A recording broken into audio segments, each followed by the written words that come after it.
రాజ్యాంగం ఇచ్చిన వాక్ స్వాతంత్ర్యాన్ని జగన్ హయాంలో కాలరాశారని చీపురుపల్లి ఎమ్మెల్యే కిమిడి కళా వెంకట్రావు అన్నారు. విజయనగరం జిల్లా మెరకముడద మండలం సోమలింగాపురం సొసైటీ నూతన చైర్మన్ ప్రమాణ స్వీకార కార్యక్రమంలో పాల్గొన్న ఆయన మాజీ ముఖ్యమంత్రి వైఎస్ జగన్మోహన్ రెడ్డిపై విమర్శనాస్త్రాలు సంధించారు. లిక్కర్ కుంభకోణంలో అరెస్టులు తెలుగుదేశం ప్రభుత్వానికి సంబంధం లేదన్నారు. అవన్నీ చట్టబద్ధంగా జరుగుతాయని స్పష్టం చేశారు.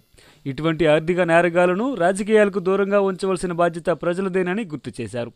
ఈ కార్యక్రమంలో మెరకముడద మండల మాజీ ఎంపీపీ తాడి సన్యాసి నాయుడు, ఏఎంసీ చైర్మన్ తాడి చందు, సొసైటీ చైర్మన్ వెంకటపతిరాజు, కోట్ల మోతి, చల్లా శ్రీరామ్, గుర్ల మాజీ ఎంపీపీ వెన్నె సన్యాసి నాయుడు తదితరులు పాల్గొన్నారు. ఈరోజు జగన్మోహన్ రెడ్డి కార్యక్రమం ఎలాగుంది అంటే దొంగడు పడ్డాడని ఊరందరూ దొంగను పట్టుకోండి అని పరిగెడుతున్నారట. ఈయన సందులోకి వెళ్ళి నక్కినాడు, మళ్ళీ జనంతో కలిసిపోయి దొంగ దొంగ దొంగ అని ఈయన కేకేస్తున్నాడు. మరి ఎవరికి పట్టుకోవాలా? సారాలోని ఎంతమంది ఉన్నారో అంతమంది జైలుకి వెళ్ళారు. ఆ సారా అమ్మిన నోట్లు దాయలేక ఎక్కడికక్కడే బయటపడుతున్నాయి.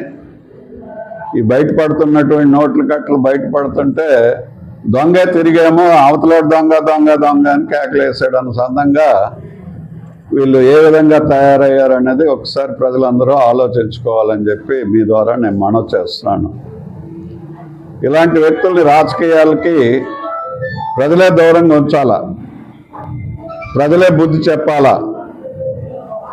ప్రజల తాలూకా ఆరోగ్యాన్ని, ప్రాణాలని బలి తీసుకున్నటువంటి వ్యక్తులు, సారా బాగులేదని చెప్పినటువంటి ఆటో డ్రైవర్ 15 రోజుల తర్వాత ఆయన ఇంట్లో ఆయనే ఊరెందుకు పోసుకున్నాడు అన్నదానికి వైఎస్ఆర్ కాంగ్రెస్ పెద్దలు జగన్మోహన్ రెడ్డి గారు సమాధానం చెప్పాలా. ఆటో డ్రైవర్ సారా బాగులేదన్నాడు, 15 రోజుల తర్వాత ఆయన ఇంట్లోనే ఆయనే ఊరిపోసుకున్నాడు అని చెప్పి మనందరం చూసాం పేపర్లో, టీవీల్లో. ఇలాంటి దొంగ వ్యవహారాలు చేసినటువంటి వాళ్ళు దొంగ పట్టుకుందాం పదండి దొంగ దొంగనే ఆలయం ముందు అరుస్తుంటే ఇది ఒక విచిత్రంగా విడ్డూరంగా కనిపిస్తుంది. ఇలాంటి ఆర్థిక నేరగాళ్ళు రాజకీయాల్లో కలిసిపోతే ప్రజాస్వామ్యం మనుగడ ఆగిపోతుంది. ప్రజాస్వామ్యం మనుగడ ఉంటేనే సామాన్యుడు ప్రశ్నించగలిగేటటువంటిది రాజ్యాంగం ప్రసాదించింది. ఆ రాజ్యాంగం ప్రసాదించినటువంటి వాక్ స్వాతంత్రాన్ని డాక్టర్ సుధాకర్ ప్రశ్నించి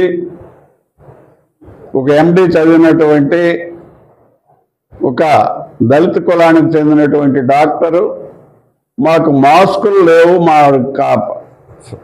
ఆసుపత్రిలో అని చెప్పాడు. ఆయన చనిపోయినంత వరకు కూడా వెంబడించి రోడ్డు మీద కొట్టి బట్టలు ఇప్పి చేతులు కట్టేసి పిచ్చోడిని చేసి చచ్చిపోయాడా లేదా? వీళ్ళు ఈవేళ ఈ సారాలో చేసినటువంటి డబ్బులన్నీ ఏదో దొరికినటువంటి 3,500 కోట్లు దొరకొచ్చేమో కానీ మామూలుగా ప్రజల లెక్క ప్రకారం అయితే ప్రజలు అనుకుంటున్నది 35,000 కోట్ల రూపాయలు. అందులో దాయలేక దాయమని చెప్పినోడు కూడా ఆడు జోబులో పెట్టుకున్నది ఆడు స్పెషల్ విమానాల్లో సినిమా యాక్టర్లు కూడా తీసుకెళ్తూ ఎంజాయ్ చేసినటువంటి వ్యక్తులు అవన్నీ మనం టీవీల్లో చూస్తున్నాం. వీటన్నిటికీ జవాబు చెప్పాల్సిన జగన్మోహన్ రెడ్డి రఫా ఈ రాష్ట్రాన్ని ఎక్కడ తీసుకెళ్లాలనుకుంటున్నావు?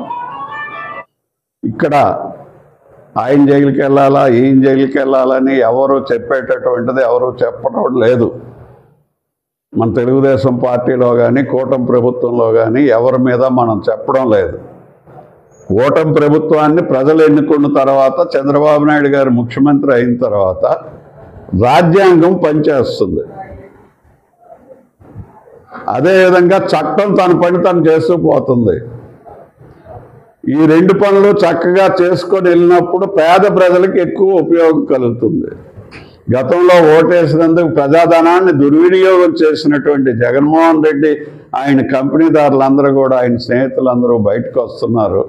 చట్టం తన పని తను చేస్తూ, చట్టంలో ఎవరైతే తప్పు చేశారో చట్టం చట్ట ప్రకారం విచారిస్తుంది, దోషులు నిర్ణయిస్తుంది, శిక్ష కూడా వేసి తీరుతుంది.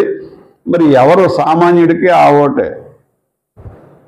రాష్ట్రపతికి ఒకటే ఓటు, జగన్మోహన్ రెడ్డికి ఒకటే ఓటు.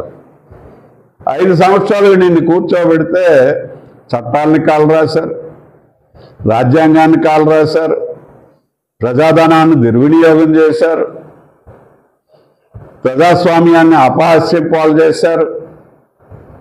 ఇవన్నీ చేయడానికి ఆ ఒక్క ఓటుకి నీకొక్కడికి హక్కు లేదు. అందుకోసం నువ్వు కూడా సామాన్యుడిలాగే చట్టం తను పని చేస్తున్నప్పుడు ఆయన్ని అరెస్ట్ చేస్తారా, ఈయన్ని చేస్తారా? నీకు ఒక్కోటే ఉంది. నువ్వు ఆ చట్టం కింద పుట్టావు కాబట్టి, ఆ చట్టం కింద ఓటేశారు కాబట్టి ముఖ్యమంత్రి అయ్యావు. మరి ఆ చట్టం లేకపోతే నువ్వు ముఖ్యమంత్రి ఎలాగవుతావు? ఆ ఓట్లు మేము నమ్మం, దొంగ ఓట్లు, నువ్వు ముఖ్యమంత్రి అయితే జనం తిరగబడ్డారు అనుకో. ఇప్పుడు ట్రంప్ అంత కంపు చేస్తున్నాడు. 5 ఏళ్ళు కోటేస్తే భరిస్తుందా లేదా కంపెనీ? ఇతన్నే 5 ఏళ్ళు భరించారు.